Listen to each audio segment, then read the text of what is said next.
안녕하세요. 잠 잘 주무셨습니까? 봄날을 하루하루 소중하게 만끽할 만한 그러한 날인 것 같습니다. 자, 오늘 또 하나님 말씀으로 하루를 시작하시죠. 하나님 말씀은 고린도 후서 7장 10절 한 구절 말씀을 함께 보시겠습니다. 우리 말씀 같이 읽을까요? 하나님의 뜻대로 하는 근심은 후회할 것이 없는 구원에 이르게 하는 회개를 이루는 것이요, 세상 근심은 사망을 이루는 것이니라. 자, 지난 주일 설교를 통해서도 이 구절 설교를 했습니다. 세상에 우리가 근심 없이 살아갈 수는 없지만, 그러나 두 가지 종류로 나눌 수 있다고 말씀하죠. 하나는 하나님의 뜻대로 하는 근심, 거룩한 근심, 하나님이 기뻐하는 근심이라고 말할 수 있고요. 다른 하나는 세상 근심입니다. 이 세상의 근심은 무익한 근심이고 오히려 사망에 이르게 한다고 말씀하시죠. 그러나 하나님의 뜻대로 하는 근심은 결코 후회함이 없고 결국에는 구원으로 이르게 한다. 그래서 우리가 근심할 바에는 더 큰 근심, 더 아름다운 근심, 구원에 이르게 하는 하나님의 뜻에 따른 근심을 해야 한다라고 우리 지난 주일에도 말씀을 드렸습니다. 자, 그러면 세상 근심은 무엇이고 하나님의 뜻대로 하는 근심은 무엇인가?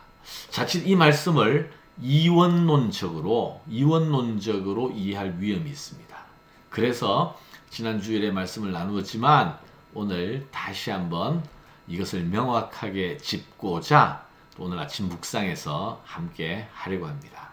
자, 먼저 하나님의 뜻대로 하는 근심은 어떤 것인가?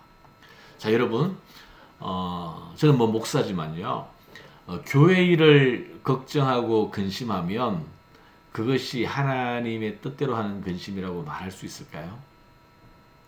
물론 그럴 확률이 크긴 할 거예요.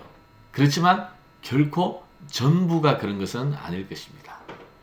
자, 어떻게 하면 좀 제가 목사로서의 어떠한 자존심과 공명심을 가지고 어떻게 하면 교회를 부흥시킬 수 있을까, 여기에 마음을 몰두하고 근심한다면 그것이 거룩한 근심이라고 말할 수 있을까?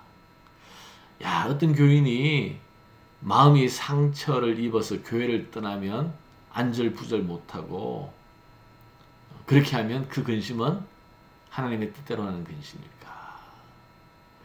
좀 무리였지만 일단 교인들과 의기투합해서 교회 건축에 나섰는데 건축 진행 상황이 순조롭지 않아서 여러 가지 근심이 생긴다면 과연 이것을 하나님의 뜻대로 하는 근심이라고 말할 수 있을까?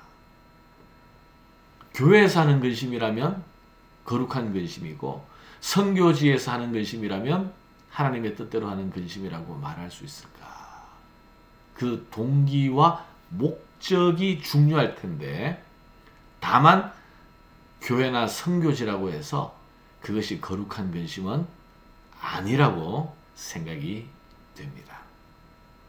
또 반면에 세상 근심은 어떤 것일까?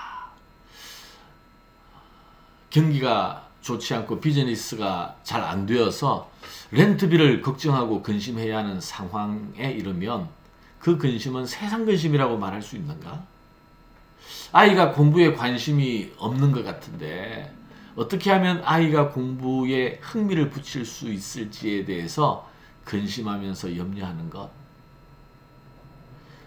아이가 다른 사람의 말에 귀를 잘 기울이지 않고 다른 사람과 이렇게 잘 지내지 못하는 것으로 인하여 엄마가 걱정하고 근심한다면 그것이 세상 근심인가? 학교를 졸업했는데 잡을 잘 구하지 못해서 근심한다면, 또 아내가 건강이 급격히 좋지 않은 것을 느껴서 마음의 불안과 걱정과 근심을 하고 있다면 이러한 것을 우리는 세상 근심이라고 말할 수 있을까요? 이런 것은 당연히 불가피한 고민입니다.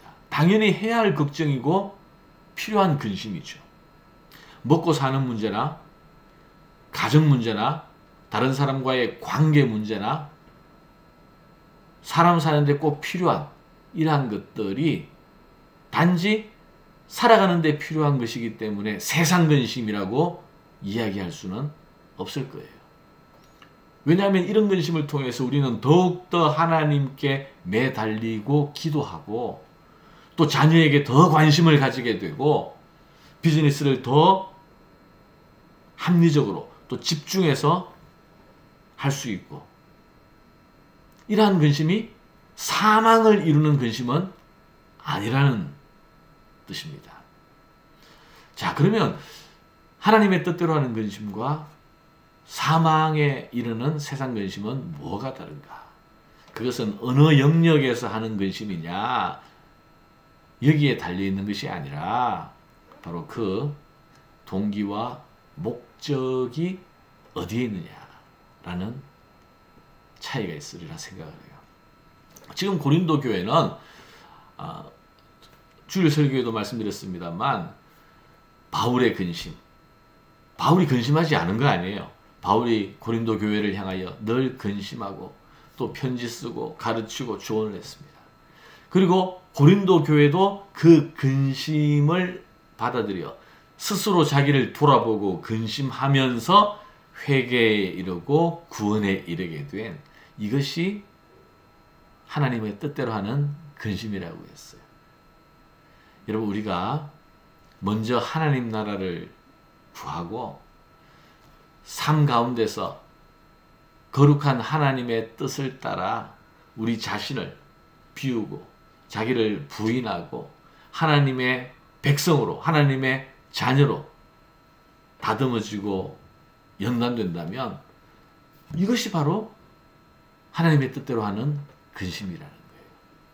비록 교회를 하고 선교지에서 근심한다 하더라도 이것이 교묘하게 자기를 드러내고 자기를 치장하고 자기의 하나님의 뜻과 상관없는 자기의 목적을 이루기 위한 열심이고 헌신이고 근심이라면 오히려 그것이 세상 근심일 수 있다라는 말씀입니다. 자, 오늘 본문이 말하는 하나님의 뜻대로 하는 근심과 세상 근심. 세상 근심은 사망을 이루는 근심이에요. 그것은 하나님을 배제한 채 자기 자신이 인생의 주인이 되어서 내 자신을 채우고자 하는 욕망과 탐욕과 다른 사람과 비교해서 내 자신을 드러내고자 하는 그러한 숨은 동기와 목적을 가진 근심이라면 그거야말로 세상 근심이고 그 근심이 사망에 이르는 결과를 가져올 수밖에 없고요.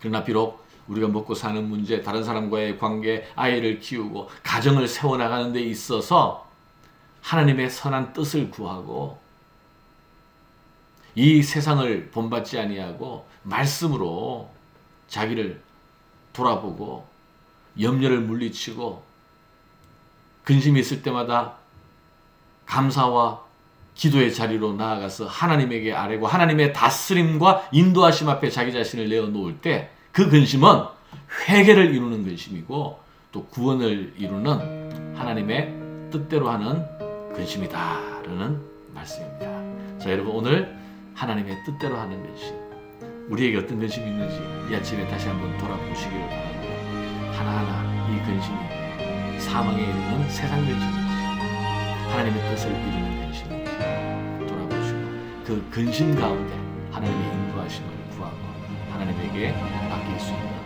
그러한 오늘 하루의 삶이 되기를 주님의 이름으로 축복합니다. 기도하겠습니다. 하나님, 우리 삶 가운데 늘 근심이 끊이지 않습니다.